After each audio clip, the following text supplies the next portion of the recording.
Most people are letting AI destroy their ability to think. They are training AI to become their own replacement. That is tragic.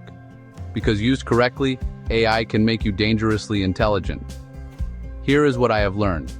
The top 1% use AI backwards. They do not prompt AI to get answers. They use it to train their brain and outsmart almost any situation. In this video, I will break down a counterintuitive system the top 1% use to get smarter, faster with AI. Here is the 4-step framework. Step 1. Intelligent laziness.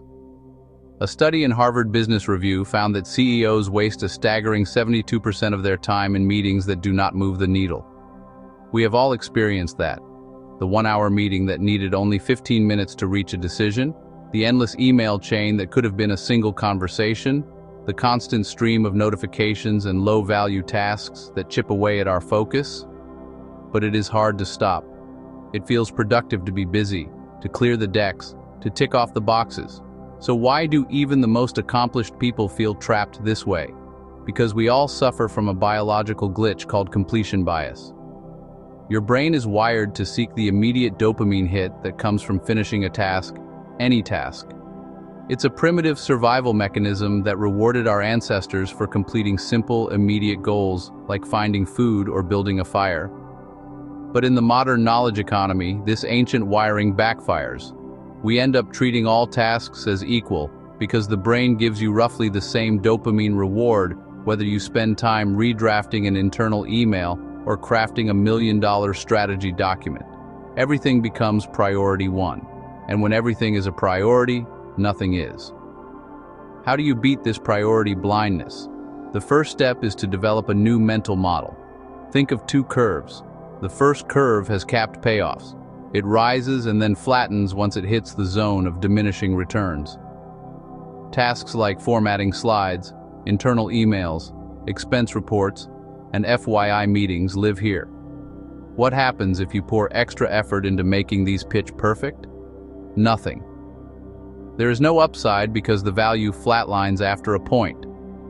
Nobody cares if you spend hours choosing better fonts for an internal slide deck that gets seen for 6 minutes. This curve is your zone of intelligent laziness. Nobel Prize-winning economist and computer scientist Herbert Simon coined a concept called satisficing. It's a portmanteau of 2 words, satisfy and suffice. It means stop when it's good enough. For high achievers, this is heresy. We're taught to give 110% to everything. But Simon understood that our cognitive resources are finite. Wasting them on tasks with capped payoffs is irrational. You must learn to satisfy on this curve. The second curve is the exact opposite. It has uncapped payoff. It stays flat for a long time, demanding patience and faith, and then shoots to the moon in a hurry. These are tasks like deep customer interactions, breakthrough product design, innovative pricing models, finding a co-founder, or choosing a life partner. Being 1% better here does not yield 1% better results. It can yield 10x, even 100x better results. It solves the rest of your problems. Pour your soul into these. Jony Ive would obsess for months over the internal component design of the iPhone, arranging them beautifully even though no customer would ever see them. Steve Jobs never said it was costing too much money. He knew this was the second curve. That obsession with detail signaled a deeper commitment to excellence that permeated the entire product and company culture. So if the first curve is your zone of laziness, the second curve is your zone of obsession. Here is where AI fits in. The top 1% use AI exclusively on the first curve, the zone of laziness. They don't use it to replace their thinking, they use it to create more time for thinking. The more they outsource zone 1 to AI, the more they focus on zone 2, the zone of obsession. They automate the mundane to amplify the meaningful. How do you decide what to outsource? I use a simple framework called DRAG. It's an acronym that helps you identify exactly which Zone 1 tasks are ripe for AI delegation. D stands for drafting. This is the blank page problem. Going from 0 to 1 is the hardest part. AI helps you get started fast. Use the AM protocol. Act in this role, use this input, and here is your mission. For example, act as a senior marketing manager. Using the input from our attached Q3 sales report, Your mission is to draft a 5-slide presentation for the quarterly review, focusing on key wins and areas for improvement. The first draft will be rough, but now you have a starting point. That triggers momentum and you are off. You're no longer a writer, you're an editor, which is a much easier and faster role to play. R stands for research. AI solves the information overload problem. In the past, deep research meant days spent in libraries or weeks of expensive consultant time. When you use the deep research feature in tools like Claude or Gemini, it fires off hundreds of search queries, crawls the web, consolidates results, checks its own work, and delivers a rich, cited document in about 10 minutes. That is a week-long consulting project compressed into a coffee break. You can ask it to research market trends, summarize competitor strategies, or compile academic papers on a specific topic. It's your personal on-demand research assistant. A stands for analysis. Let AI take the first pass at analyzing, summarizing, and reasoning, especially with unstructured data like customer feedback, interview transcripts, or legal documents. AI finds patterns humans miss. You can upload 1,000 customer reviews and ask, what are the top 5 complaints and 3 most requested features? The AI can parse that qualitative data and give you a quantitative summary in seconds. Use that to your advantage. It doesn't replace your judgment, it informs it. G stands for grunt work. This is the digital equivalent of washing the dishes. Reformatting, translating, tabulating, cleaning data, writing simple code scripts, all the tedious manual work that drains your energy and provides zero intellectual stimulation. Hand it to AI and move on. Think of it as your digital intern who never sleeps, never complains, and works at the speed of light. So, let's recap. The key principle behind drag is to apply it only inside the first curve. If a task requires nuanced human judgment, deep empathy, strategic decision-making, or your unique personal taste, that is the second curve. That's your zone of obsession. Do it yourself. I find that 70 to 80% of my repetitive, administrative tasks live in Zone 1. You will likely find the same. So, your action item is this. For 1 week, audit your time. At the end of each day, categorize your tasks into Curve 1 and Curve 2. Then, for your Curve 1 tasks, ask yourself, could this be drafted, researched, analyzed, or handled as grunt work by an AI? Be lazy when you can. Use drag. Be obsessed for everything else. Step 2. The intelligent hill. For over 300 years, Isaac Newton's laws gave us a sense of cosmic order. The universe was a grand, intricate clockwork machine. If you knew the starting conditions, you could predict the future with absolute certainty. It was comforting, stable, and knowable. Then, in 1927, Werner Heisenberg and the pioneers of quantum mechanics shattered that clockwork dream. They revealed that at the subatomic level, the universe isn't a set of fixed gears. Instead, it exists as a shimmering, indistinct cloud of possibilities, a haze of probabilities. An electron isn't in one place. It has a probability of being in many places at once, until the moment we observe it. To truly master AI, you must undergo the exact same mental shift. You have to let go of the clockwork universe and embrace the quantum cloud.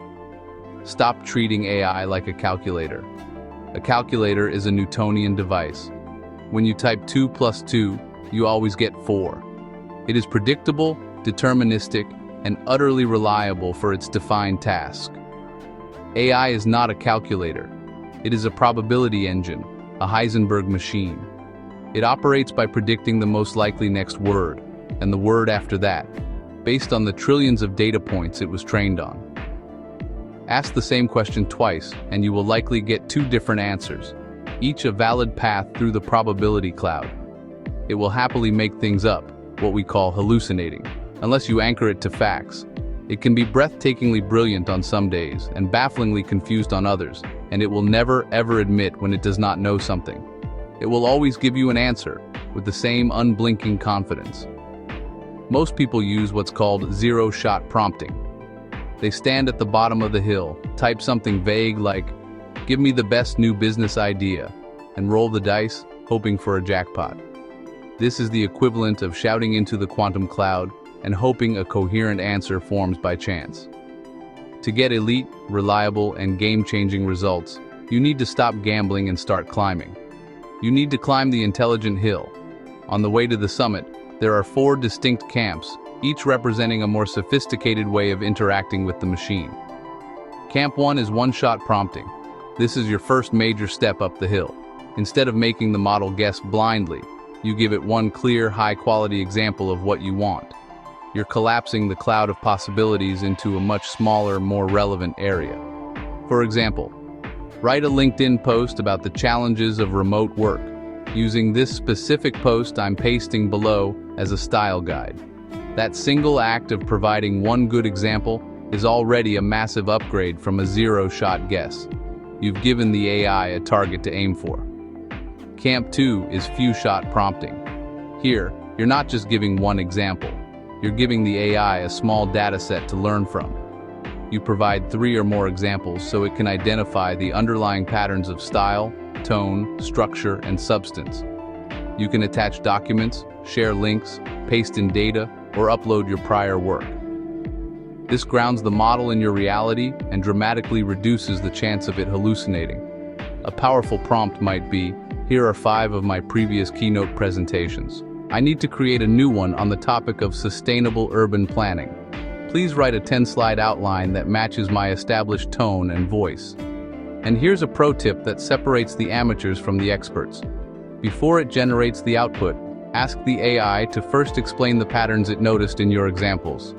A prompt like, "First, describe the common elements of my writing style based on these documents." This forces the AI to articulate its strategy, and more importantly, it forces you to see your own work through an analytical lens. Now you are being smart about being smart. Camp 3 is chain of thought reasoning. This is where you transition from being a task assigner to a thinking partner. Instead of just asking for a final answer, you ask the model to think slowly and show its work. This simple trick dramatically reduces errors and produces sharper, more logical outputs, because it forces the AI to follow a structured, sequential process rather than making an intuitive leap. For instance, instead of saying, "Refine this report, try this." Do not refine this report yet. First, list the top 3 most impactful areas for improvement. For each area, tell me why it's a weakness, and then suggest a specific strategy to address it. Think step by step and show your thinking for every step. That last sentence, "think step by step," is the magic key. It's like asking a math student to show their work. You can catch errors in the process, not just the result. Camp 4, near the summit, is agents. This isn't science fiction, it's happening right now. Salesforce recently reported that AI agents helped drive an astonishing $67 billion in global sales during Cyber Week alone. Agents are already here. An agent is an AI system that can take a complex goal, break it down into subtasks, and execute them in sequence, sometimes even creating new agents to help. Think about how you would hire a human team for a task. You might need a researcher, an analyst, and a copywriter. You can now simulate that entire team with a single, powerful agentic prompt.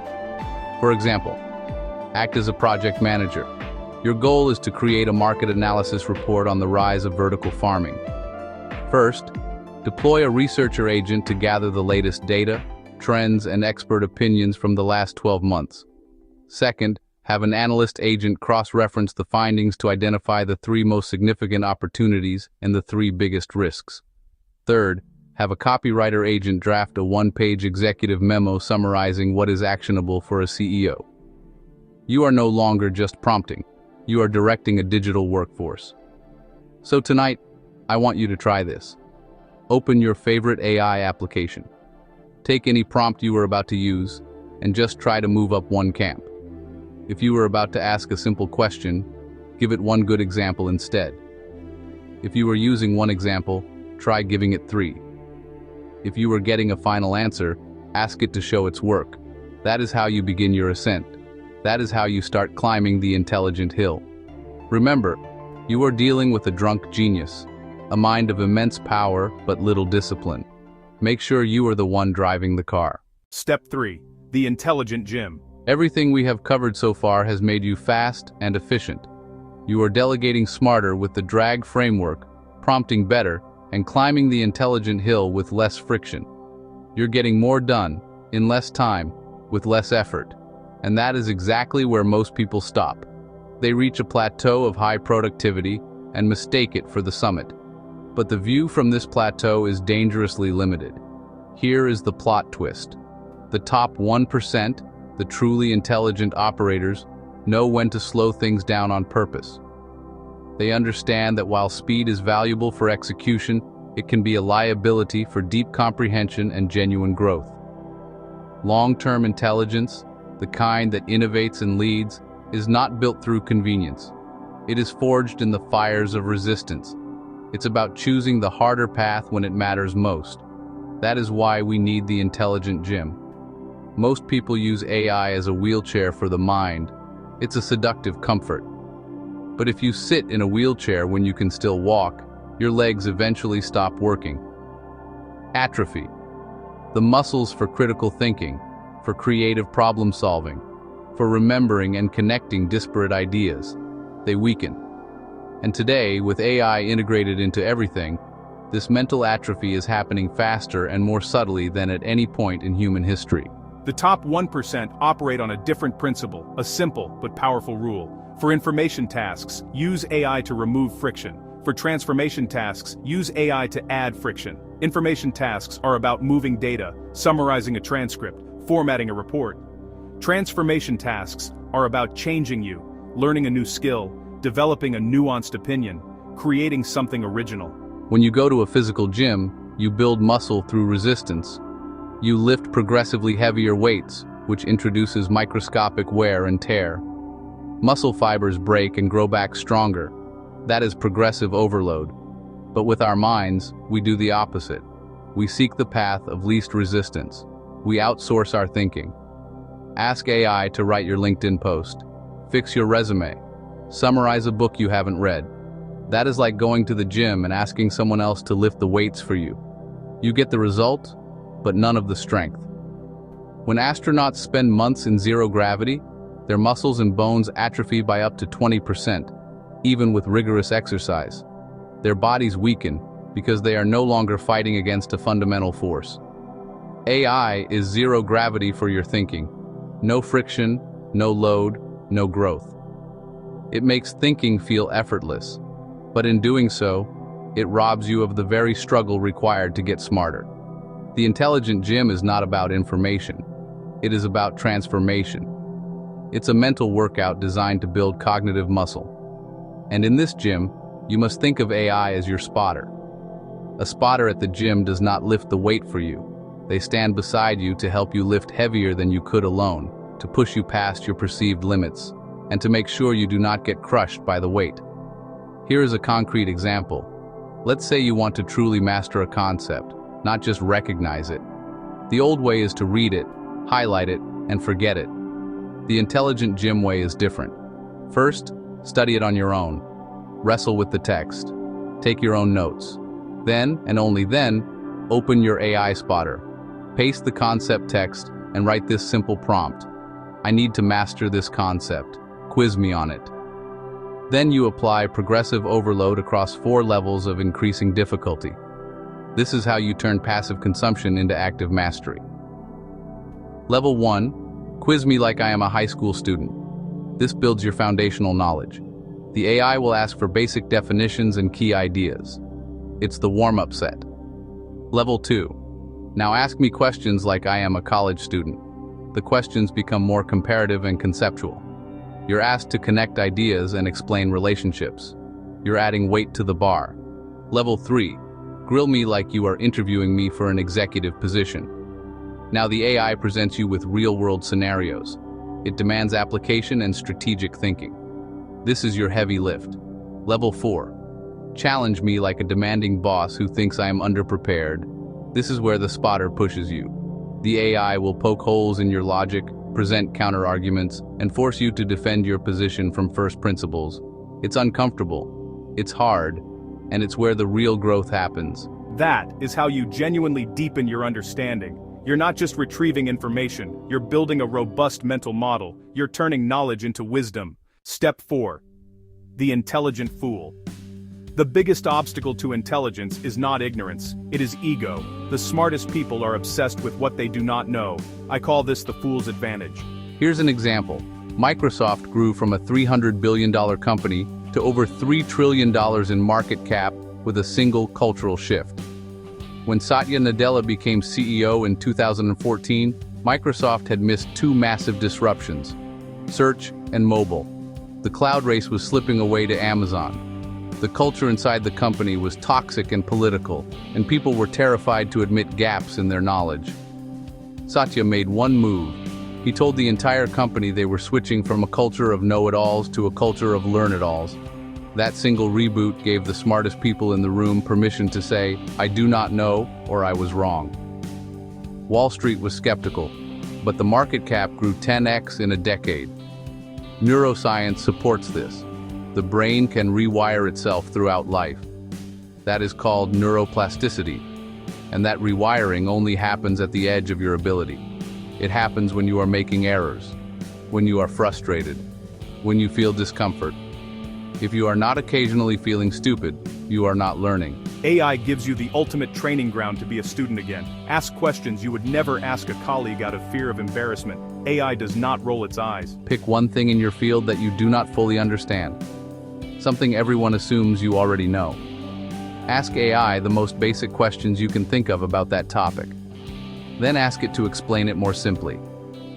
Teach me like I am 10 years old. I ask this 3 times in a row sometimes. You will feel ridiculous at first. I do too. That is the whole point. Have the courage to play the fool today so you can be the genius tomorrow. If you study the greatest masters across human history, one pattern repeats. Every master is a student for life. You cannot be a genuine student while hiding behind a mask of mastery. The biggest benefit of intelligence is not the end of ignorance. It is the end of pretending. We are surrounded by images of flawless people in flawless poses. But all great art lives in asymmetry. We are beautiful because we are broken. The real purpose of intelligence, of this thing called life, is to travel far and wide, and then return to yourself and fully accept who you are. Like and subscribe. I'll see you in the next one. Thanks for watching.